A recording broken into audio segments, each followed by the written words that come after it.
Recorded. And so, without further ado, the man of the next 15 minutes, but the man of the hour, the man of the day, the man of the year, Coach Dan, unmute yourself and take it away. Good morning. Good morning. Hey, my Miss Phyllis, how are you? I'm telling you, listen, you got a Benjamin Button anointing on your life. And somebody may say, "What the heck is a Benjamin Button anointing?" Well, Benjamin Button is a character in the movies whereby he didn't grow old, he grew young. And I looked at Miss Phyllis the other day, and I had to give a second look because she's not growing older; she's growing younger, and looking more and more fabulous by the day. And so, whatever you're doing, you keep doing it because it's doing well for you. How about I received that. I'm excited. And it's all about a kind of product. Take it away. that? And so, listen, you guys, it's such a wonderful time. I love Wednesday mornings to come and share. We've been doing this almost for 5 years now. I cannot believe it. Every Wednesday, most Wednesdays, we're right here in the pocket sharing with you. And we have a big weekend. We got a big weekend coming in just the next 48 hours. We would we will be celebrating the 5th year of our beloved existence. And then this coming weekend is going to be a power packed weekend. Right now, I am actually in the Chicago metro area, excited about that. But I will be leaving on Friday, and I'll be coming back Sunday morning, to close out this dynamic conference, this dynamic celebration with you.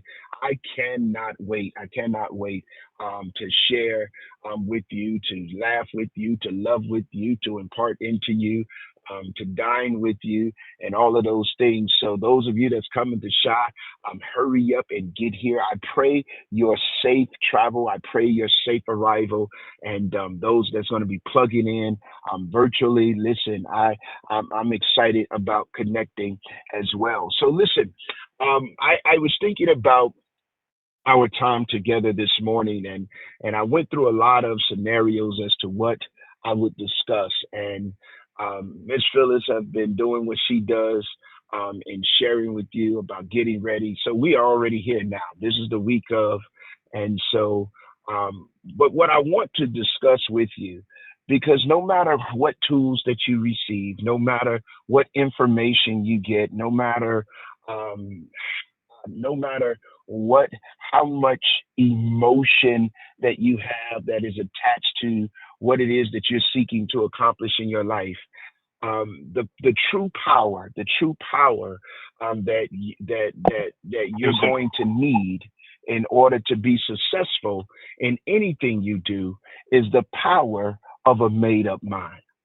The power of a made up mind. And I was scrolling through um, social media, something I don't do often, but I'm trying to be inspired.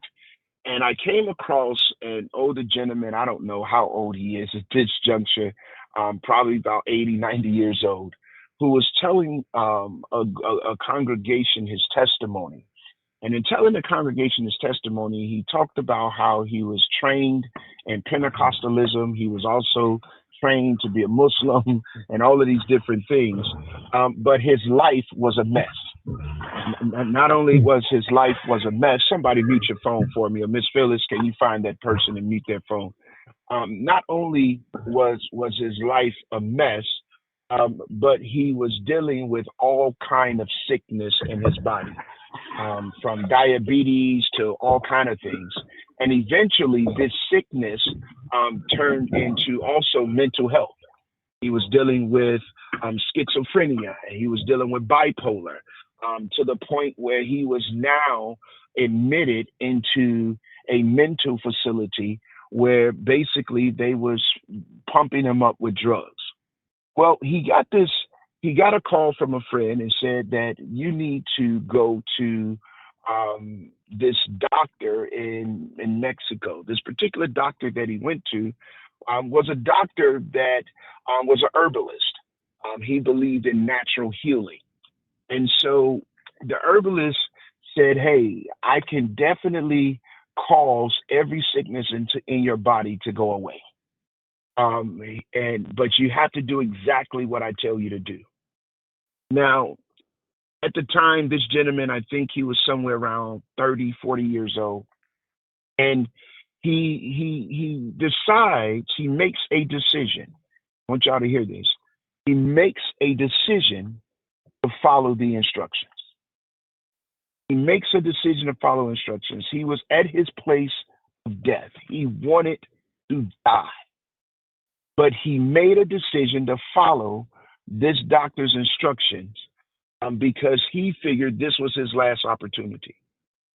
After following the doctor's instructions over a certain period of time, everything began to reverse. And to this day, probably 40 years later, he no longer deals with any sickness in his body. He's no longer schizophrenia. He's no longer bipolar. He no longer has any mental health issues. And he's telling his story on a global scale. Now, here's the deal. I could say a lot about that because everything Akana is built upon is about, natural health and better living. Everything about it. But I'm not going to talk about that because we understand what we have. The question is, have we made up our mind to do it? Coach Dan, when we first began to release this flat belly lifestyle, I went on that 21-day detox. And to be honest with you, I went on a 21-day detox because as a leader, I felt like I needed to do it because that's what we were saying we were doing.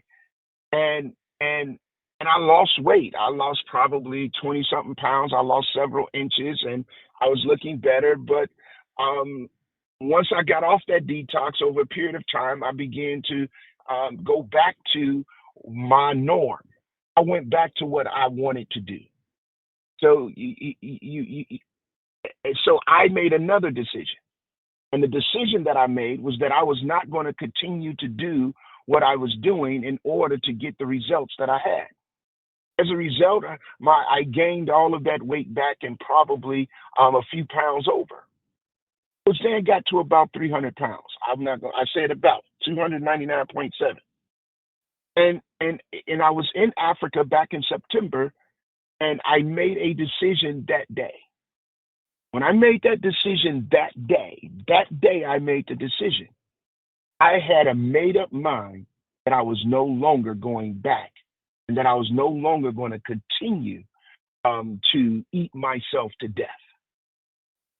What I want to share with you over the next 6 minutes is that the only thing that is stopping you from achieving the goals and from reaching the success that you desire to reach in your life is a made up mind. The reason you haven't gotten to the point where you desire to be is because there has yet to be a mind made up. Because once your mind is made up, I need everybody under the sound of my voice to understand this.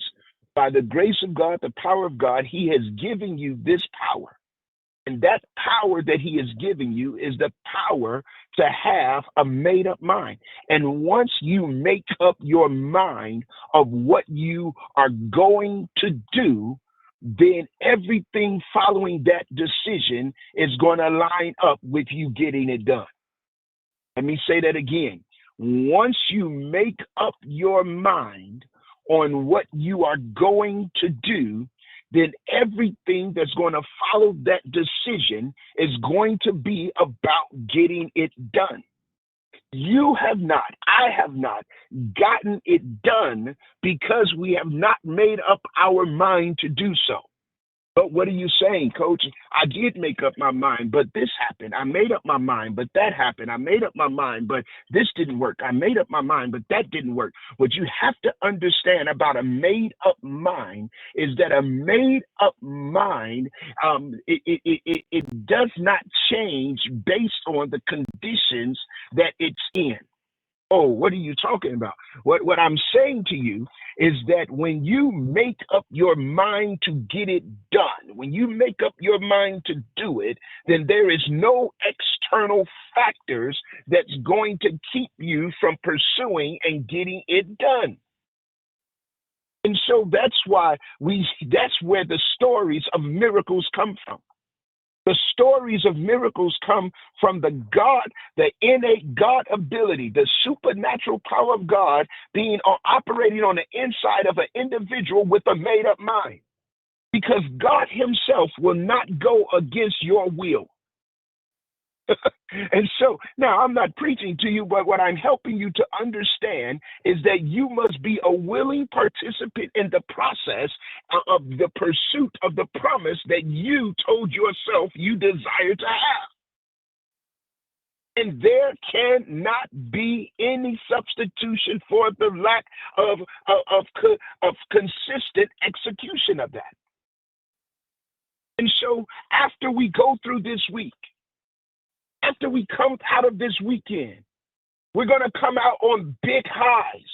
You're going to come out feeling charged. You're going to come out feeling empowered. You're going to come out feeling excited. You're going to come out feeling with enthusiasm. You're gonna come out feeling like you're on top of the world. But here's something you must understand about a feeling, and that is feelings change. And what are you going to do when you no longer feel like doing it?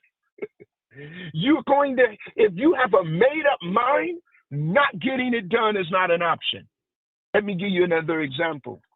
Part of my routine is that Coach Dan walks between an hour to 90 minutes, 3 to 4, sometimes 5 days a week. And that turns somewhere, depending on how fast I'm walking, what I'm doing. You know, I'm somewhere around 6 miles. I've gone up to 12 miles in any particular day. And that, of course, at that point, I go a little bit longer. And so one day, so yesterday, it looked like rain. My son is accustomed to me walking at night. I get him settled. I walk at night. I don't get up in the morning and walk. I walk at night. And nobody's bothering me at night. I walk at night. And so while I'm walking, my son said, Dad, so when you take me to our condo, you're going to go for a walk. I said, well, son, I'm not certain because it's starting to drizzle. It looks like it's going to rain, so I may not be able to walk. And he said, Dad, what does that mean? He said, just because it's raining, that shouldn't keep you from walking or doing some level of exercise. Remember what you told me? And he went back and showed me a text that I sent to him about excuses, about getting it done, about being determined and having a made up mind to make stuff happen.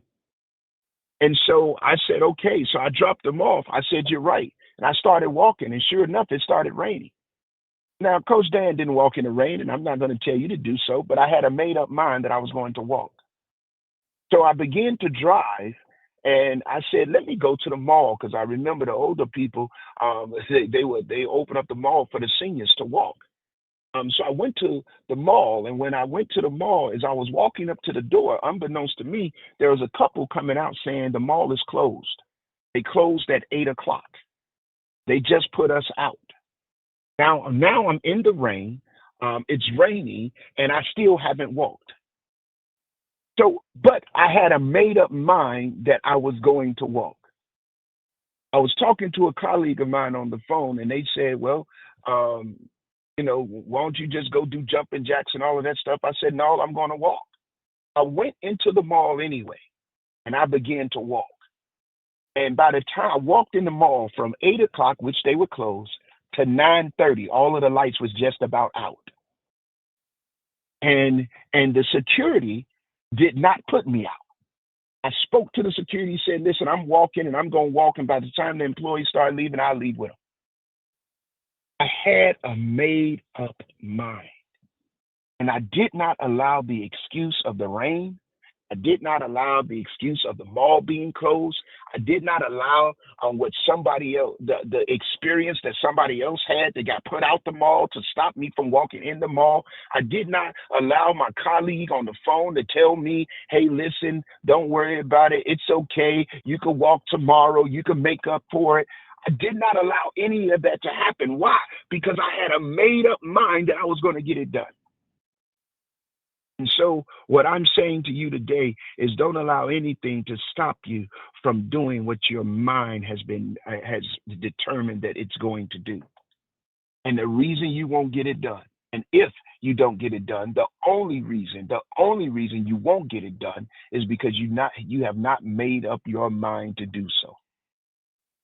And so with that, I hope that gave a little bit of sprinkle of information. You're going to have a bunch of training and all of that this weekend. So I just wanted to encourage you as you go through this training, go through it with a made up mind. As you go through this conference, go through it with a made up mind.